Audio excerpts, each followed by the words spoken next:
Well, hello plant lovers, it is Matthew in Melbourne, welcoming you back to my channel. Thank you for finding me in the crowded world of YouTube orchid videos. I post every week on a Friday and I'm a complete amateur growing cold, cool, intermediate orchids here in Melbourne, Australia, without any help, divine or otherwise, from grow lights, greenhouses, humidifiers, etc. Just me and them struggling along. So plant lovers, if that sounds like your conditions and your bag, do hit subscribe. I post once a week and I look forward to you coming along with me on my amateur ramblings. Which this week, ta-da, I know it's tedious, isn't it? Yes, oops, I did it again. I went to an Orchid Society plant exhibition and sale and look what happened. I came back with a box full of orchids. Anyway. Now, there is a caveat over this. I do actually kill a lot of orchids. So I think for every one that comes in, one goes out in the compost bin. So it's not just a continual accumulation of orchids, I must say. But however, yes, space is/will become an issue. But let's not talk of such tedious and limiting things. Let's look at what I bought. But first of all, I'll tell you where I went. So it was the Warringal Orchid Society's winter show and plant sale, and there's some footage here for you.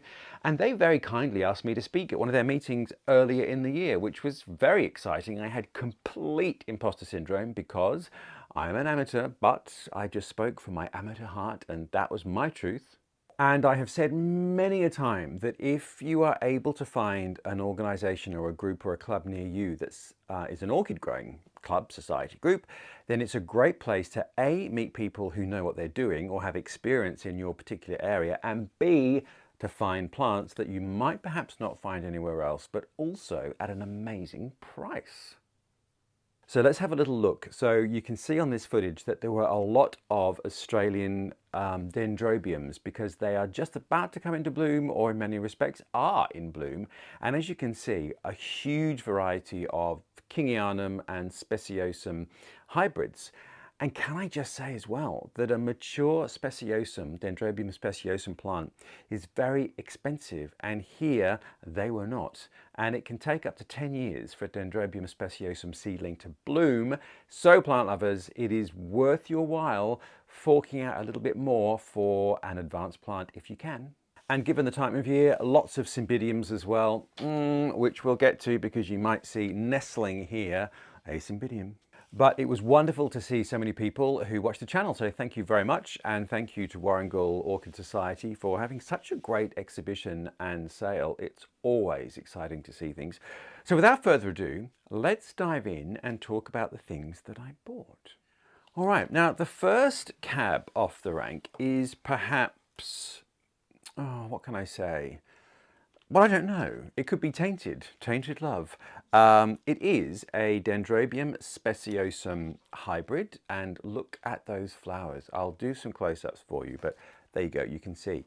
Let me just show you.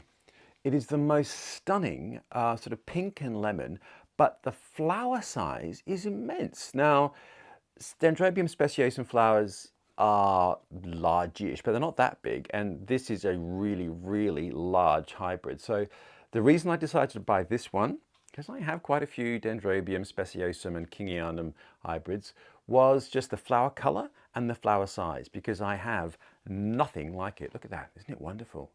Now, as I was looking at the plant, I noticed, you can perhaps see better on this side. Can you see all that discoloration? I'll come in and show you closer, but you see those leaves with black marks and the sort of the yellow orangishness of the canes. But can you see here new canes and how clear and clean those canes are and how untrammeled those leaves are?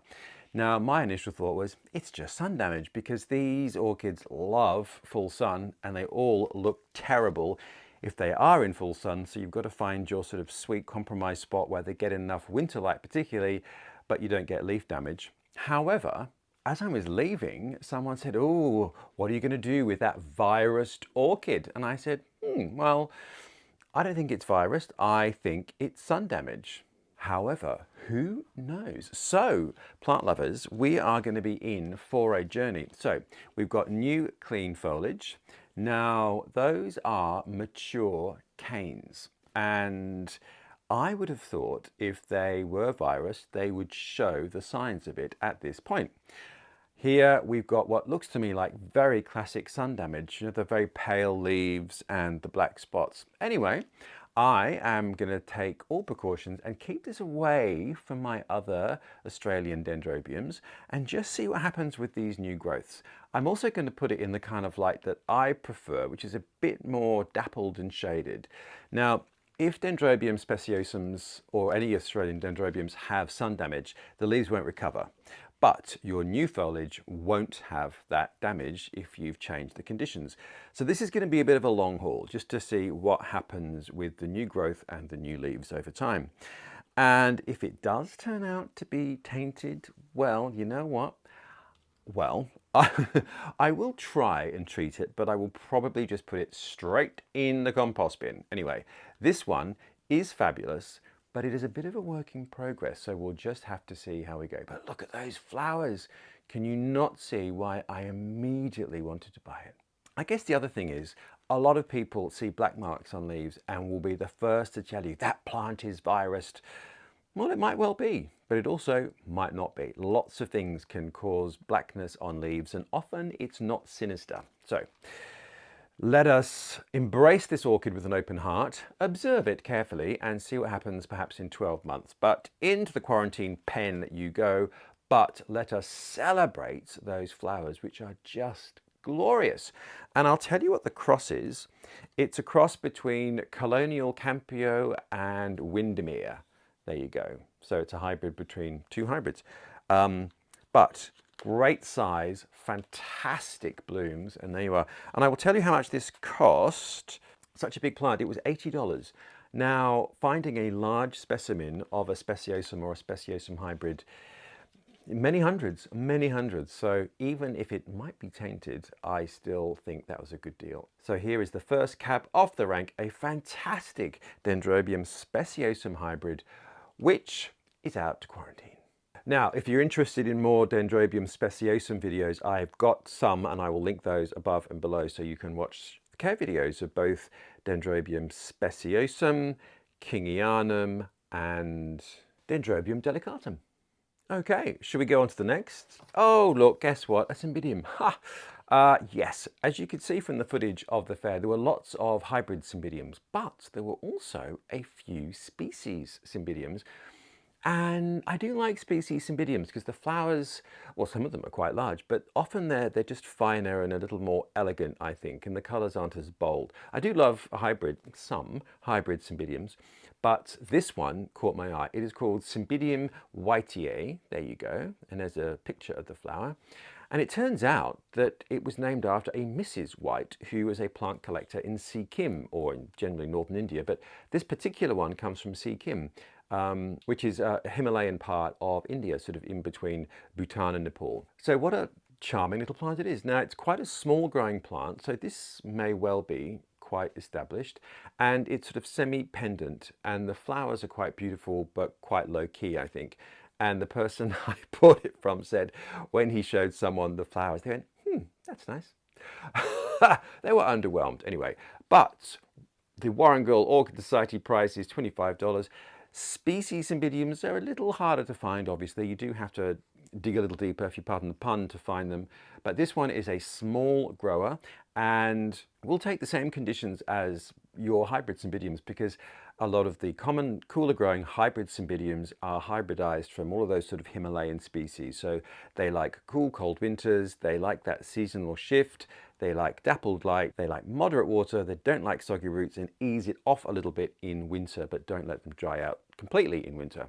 And the hybrids will flower from a mature pseudobulb. So in spring, you'll get a pseudobulb to grow mature, and then the following winter, it will be triggered into blooming, and that is the pseudobulb that will bloom. This one, whiteae, now species Cymbidiums often have different flowering habits, so sometimes they can continually flower from the same point. We'll have to see. I don't know what this one's going to do. Anyway, Cymbidium whiteae. I'd love to know more about Mrs. White collecting orchids in the mountains of Sikkim in the 1890s. I couldn't find anything about her, which is a common tale, alas.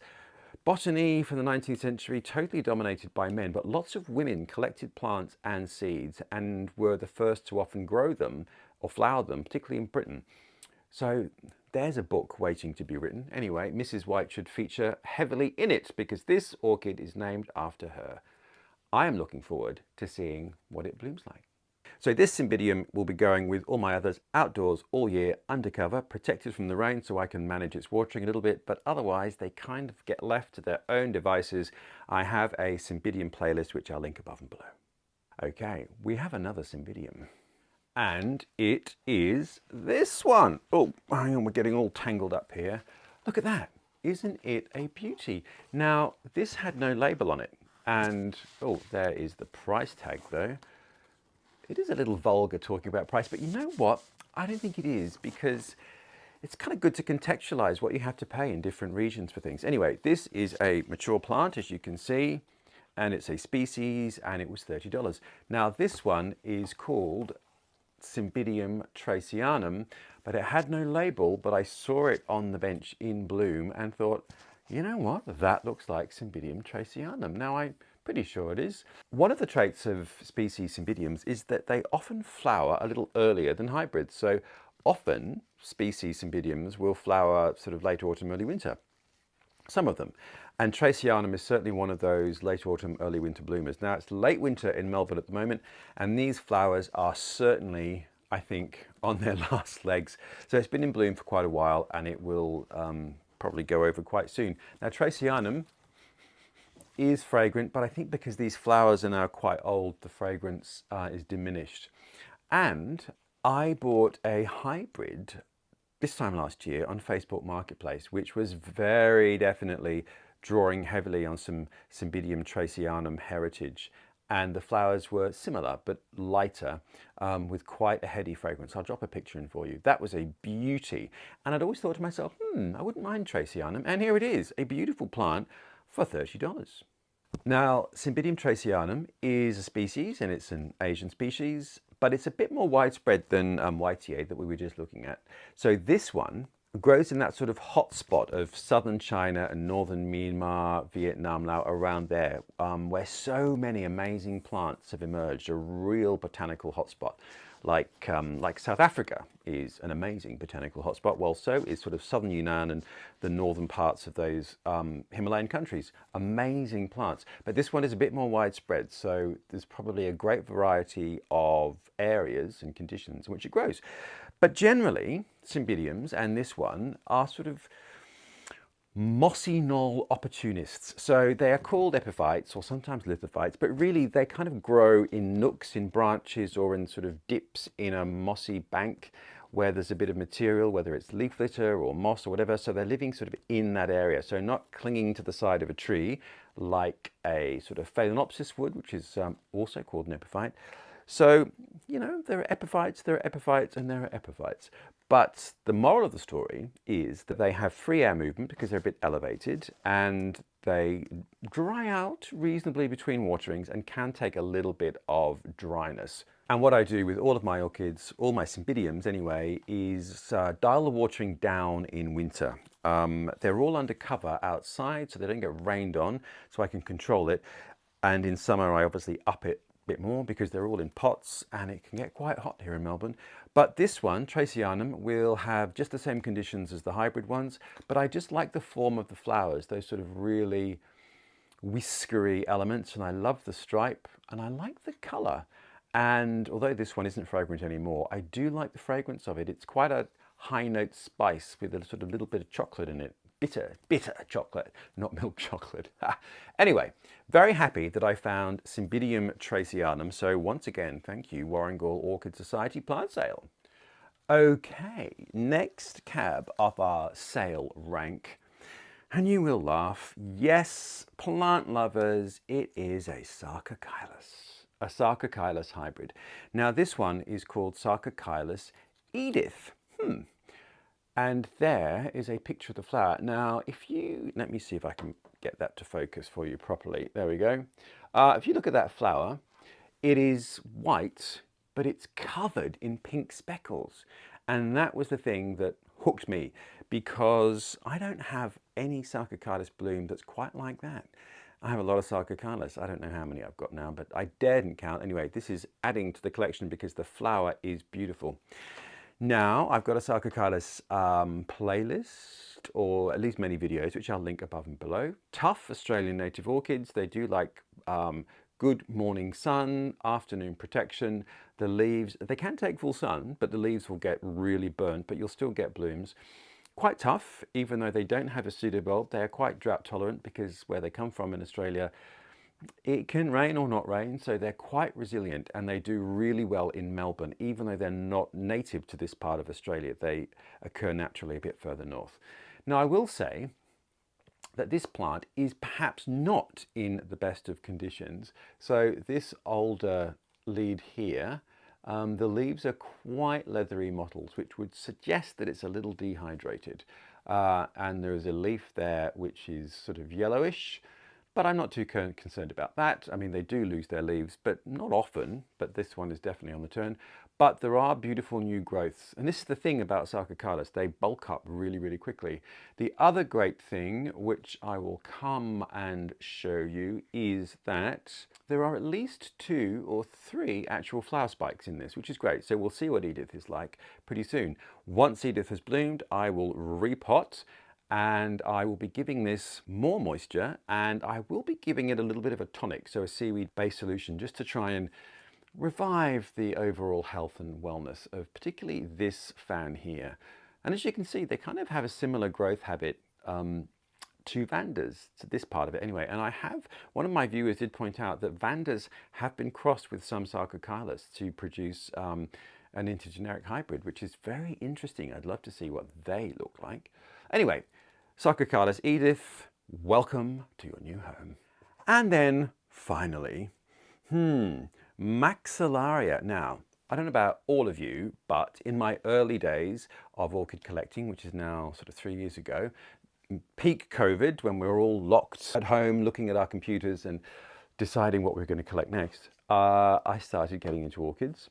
And, you know, watching many an orchid channel, and Maxillaria tenuifolia was one of those orchids that everyone had and everyone spoke about. So as I knew nothing about it, there's Maxillaria tenuifolia, I bought one, and here it is, Exhibit A. It is 3 years old, and look, quite happy. It produces new growths, it's got lovely, lovely leaf action, never a flower.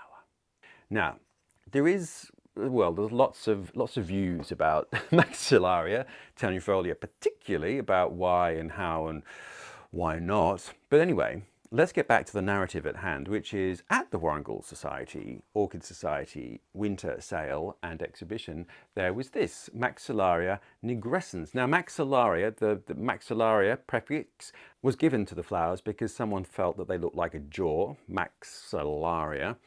And then this one, nigrescens, means that it's blackish. The flowers have a sort of a blackish tinge, which looking at that picture, you really can't see. But anyway, slightly different form to tenuifolia. Anyway, here is a very healthy plant, and it's got a fabulous new growth there, actually. And I thought, shall I? Anyway, I spoke to Kim. Now, Kim is a member of the Warrnambool Orchid Society, and she was helping out with the general sort of questions that people had about plants. And I said, Kim, she watches my channel, so thank you, Kim.